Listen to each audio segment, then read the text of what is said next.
అయితే మాస్టర్ ఈకే గారిని మనం అర్థం చేసుకోవాలంటే, అంటే నేను విన్న కొన్ని కామెంట్స్, ఆయన మహాయోగి అని ఒక పక్క కొద్దిగా ఆయన అర్థం కాని ఫిలాసఫీ ఏదో చెప్పారు, అది శాస్త్రబద్ధంగా వేదబద్ధంగా కొన్ని చోట్ల లేదని కొంతమంది ఏమో ఆయన చిన్న వయసులోనే వెళ్ళిపోయారు అని, ఇట్లా ఒపీనియన్స్ ఉంటాయి కదా, ఒక్కొక్కరు ఒపీనియన్స్, ఇవి నా ఒక్కొక్కరు ఒపీనియన్స్ ఉంటాయి. సో అంతటి మహాయోగి ఎందుకు అంత చిన్న వయసులో వెళ్ళిపోయారు, అది ఒకటి. ఇంకొకటి, అంతటి పరిజ్ఞానం ఉన్న సబ్జెక్ట్స్ కొంతమందికి ఈరోజు కూడా అర్థం కావు. మాస్టర్ గారు చెప్పిన కొన్ని అర్థం కావు. అవి అర్థం చేసుకోవాలంటే ఎలా చేయాలి? దీని మీదే ఇటువంటి విషయాల గురించి మాస్టర్ గారికి కూడా కొంతమంది అడిగినప్పుడు, ఈ అవతార పురుషులు మహానుభావులు వాళ్ళందరూ ఒకే తప్పు చేశారయ్యా అన్నారు మాస్టర్ గారు హాస్యంగా. ఏమిటో తప్పండి, వాళ్ళు పుట్టవలసిన టైం కల్లా చాలా ముందుగా పుట్టేశారు. ఆ సమయంలో వాళ్ళ కార్యక్రమాలు, వాళ్ళ ప్రవచనాలు అర్థం చేసుకునేటువంటి ఆ కెపాసిటీ, ఆ మెచ్యూరిటీ అప్పటి ప్రజలకు లేదు. అందువల్ల అలా జరిగింది. జీసస్ క్రిస్ట్ అంటే మహానుభావుడు సిలువ ఎక్కడం కారణం అదేను. అలాగే మహాత్మా గాంధీ గురించి చేసిన మహాతప్పు అది. తనకన్నా మెచ్యూరిటీ లేని ప్రజల మధ్యలో పుట్టాడు అన్నట్టుగా చెప్పారు. పుట్టాల్సిన దానికన్నా చాలా ముందుగా పుట్టాడు.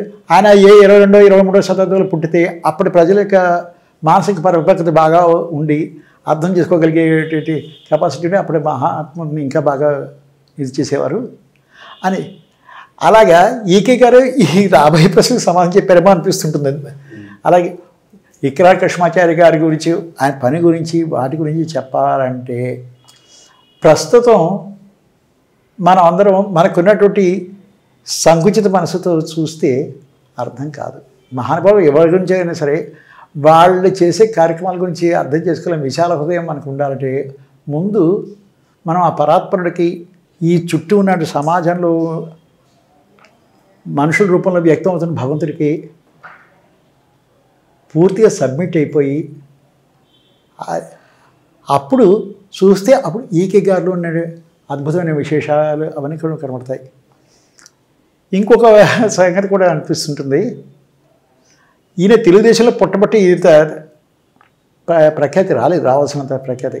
అదే ఇంకా వేరే జాతులు కనుక, ఏ తమిళ జాతులు ఉన్నామో లేకపోతే వాళ్ళు మాత్రం మహానుభావులను చాలా బాగా గౌరవిస్తారు అని అంటుంటారు. అది తెలుగు జాతిలో కొంచెం అనైక్యత ఉంటుందని అంటారు. అది పురాణంలో ఉందిట, మనకు తెలీదు. అది కూడా ఒక కారణమేమో అన్న విషయం తెలియదు నాకు. కానీ ఆయన చెప్పినవి మాత్రం ప్రతిదీ అక్షర సత్యాలు ఎప్పటికీ కూడా జరుగుతున్నవి. ఆ రోజుల్లోనే ఇతర దేశాలకు వెళ్ళి మన జ్ఞానాన్ని అక్కడ బోధించారు అంటారు. ఆ రోజుల్లోనే అంత ప్రయాణం చేసి అంత ఇది చేశారు, అది ఎలా సాధ్యపడింది? జ్యోతిష్ శాస్త్ర ప్రకారం ప్రస్తుతం కుంభయుగం జరుగుతున్నది. ఈ కుంభయుగంలో ప్రాక్ పశ్చిమ సమన్వయం కూడా ఆధ్యాత్మిక ప్రణాళికలో ఒక భాగం, భగవంతుడి యొక్క నిర్దేశం. అందువలన ఈ విషయాన్ని పరమగురువులు మేడం బ్లడ్స్కి గారు అటువంటి వాళ్ళు కూడా పరమగురు దగ్గర నుంచి ఈ విషయాన్ని స్వీకరించి అందరికీ ప్రచారం చేశారు. మాస్టర్ జ్వాల్కుల్ గారు ఏర్పరిచారు ప్రణాళిక. ఈ ప్రణాళికను ఈకే గారికి మొట్టమొదటి ప్రత్యక్ష శిష్యుడైన ఒక పాశ్చాత్యుడు ఇక్కడ నీలగిరి ఆశ్రమంలో అతను అగస్త్య మహర్షి యొక్క దర్శనం లభించి, ఆయన చిత్రకారుడు కనుక అతను ఉంటున్న ఆశ్రమంలో అగస్త్య మహర్షి యొక్క చిత్రాన్ని కూడా గీసుకున్నాడు.